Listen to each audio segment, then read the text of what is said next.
Mereka pun segera pergi turun ke bumi, di mana pada saat itu bumi terasa hampa dan rata. Dan karena bumi seperti itu, para malaikat tidak mengetahui kuburan Nabi Muhammad SAW berada di mana. Sesaat kemudian, muncullah tiba-tiba Nur Muhammad SAW seperti tiang dari kuburnya yang bersinar menembus hingga awan langit. Malaikat mengetahui pertanda bahwa itu kuburan Nabi Muhammad SAW.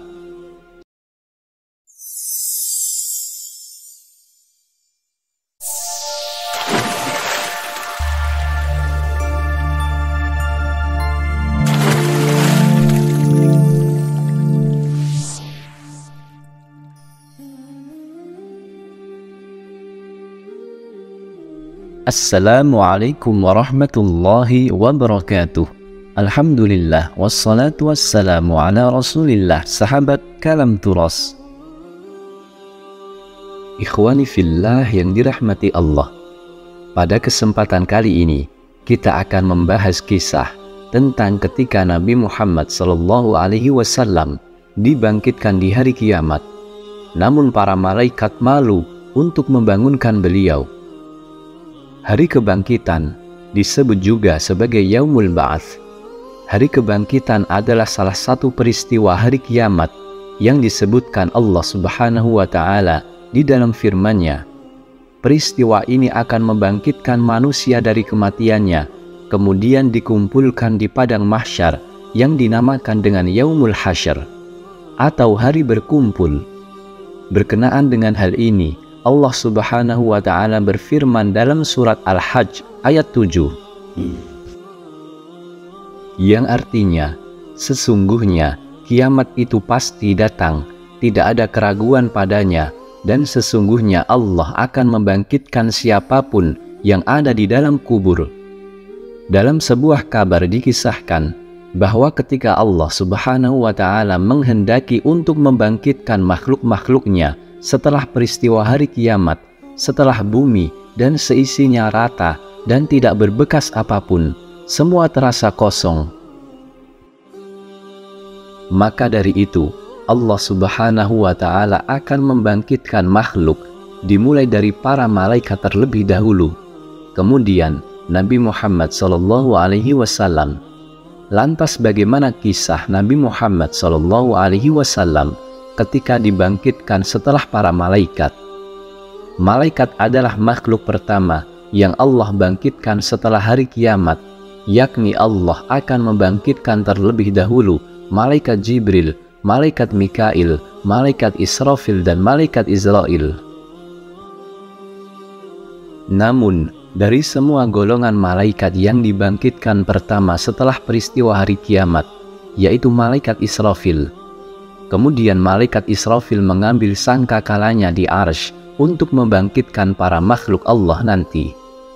Setelah kebangkitan para malaikat, Allah Subhanahu wa Ta'ala akan membangkitkan malaikat Ridwan dan memerintahkan kepada malaikat Ridwan seperti ini: wahai malaikat Ridwan, hiasilah surga-surga dan runtuhkanlah perhiasan-perhiasannya untuk Nabi Muhammad SAW.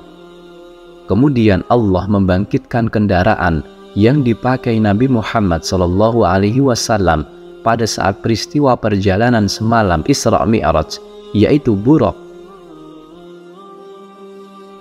Buraq adalah makhluk pertama yang akan dibangkitkan Allah Subhanahu wa Ta'ala dari kalangan hewan melata.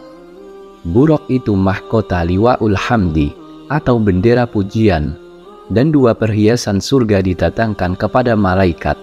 Pada saat itu, Allah Subhanahu wa Ta'ala memerintahkan kepada para malaikat, kenakan pakaian kepada Buraq itu. Setelah itu Allah Subhanahu wa Ta'ala memberi perintah kepada para malaikat bahwa pergilah ke kubur Nabi Muhammad SAW. Mereka pun segera pergi turun ke bumi, di mana pada saat itu bumi terasa hampa dan rata. Dan karena bumi seperti itu, para malaikat tidak mengetahui kuburan Nabi Muhammad SAW berada di mana. Sesaat kemudian, muncullah tiba-tiba Nur Muhammad sallallahu alaihi wasallam seperti tiang dari kuburnya yang bersinar menembus hingga awan langit. Malaikat mengetahui pertanda bahwa itu kuburan Nabi Muhammad sallallahu alaihi wasallam. Setelah menuju tempat itu, malaikat Jibril alaihi salam berkata kepada malaikat Israfil, "Menyerulah kamu, wahai malaikat Israfil, kamu adalah malaikat yang mana Allah mengumpulkan makhluk-makhluk pada kekuasaanmu." Kemudian malaikat Israfil membalas, "Wahai malaikat Jibril, menyerulah kamu, karena sesungguhnya kamu adalah kekasih Nabi Allah Muhammad sallallahu alaihi wasallam di dunia," ucap malaikat Israfil. "Aku malu kepadanya," ucap malaikat Jibril. Namun malaikat Israfil melempar pernyataan itu kepada malaikat Mikail. "Semoga kesejahteraan terlimpahkan kepadamu, wahai Nabiullah sallallahu alaihi wasallam," ucap malaikat Mikail. Namun Nabi Muhammad sallallahu alaihi wasallam tidak menjawab, dan para malaikat berkata kepada malaikat Israel, "Wahai ruh yang baik, kembalilah kepada badan yang baik." Namun tetap Nabi Muhammad sallallahu alaihi wasallam tidak menjawabnya. Hingga akhirnya malaikat Israel pun menyeru dengan kalimat yang lainnya, "Wahai ruh yang baik, berdirilah untuk memutuskan hari keputusan, hari di mana ditentukan amal perbuatan, di mana amal perbuatan akan ditunjukkan kepada Zat yang Maha Pengasih." Tiba-tiba kubur Nabi Muhammad sallallahu alaihi wasallam pun terbuka. Di sana Rasulullah sallallahu alaihi wasallam terlihat duduk di kuburnya sambil mengibaskan debu di kepala dan jenggotnya. Kemudian malaikat Jibril alaihi salam mendekati Nabi Muhammad sallallahu alaihi wasallam dan memberi dua perhiasan surga dan buraq. "Wahai malaikat Jibril, hari apakah ini?" ucap Nabi Muhammad sallallahu alaihi wasallam. "Dan ini adalah hari kiamat, hari bertemu dengan Allah. Ini adalah hari pemisah," balas malaikat Jibril. "Wahai malaikat Jibril, ceritakan berita gembira kepadaku," tanya Nabi Muhammad sallallahu alaihi wasallam. "Surga telah disempurnakan karena kedatanganmu, dan neraka telah ditutup," ucap malaikat Jibril. Mendengar itu, Nabi Muhammad sallallahu alaihi wasallam kembali berkata, "Aku bertanya bukan tentang ini, namun tentang umatku. Apakah kamu meninggalkannya di jembatan Shiratal Mustaqim?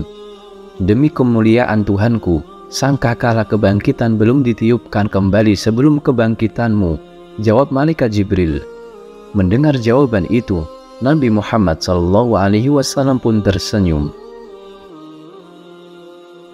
Begitulah mulianya Nabi Muhammad sallallahu alaihi wasallam.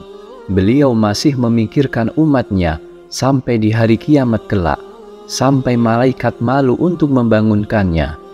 Semoga kisah ini dapat memberikan manfaat bagi kita semua. Wallahu a'lam.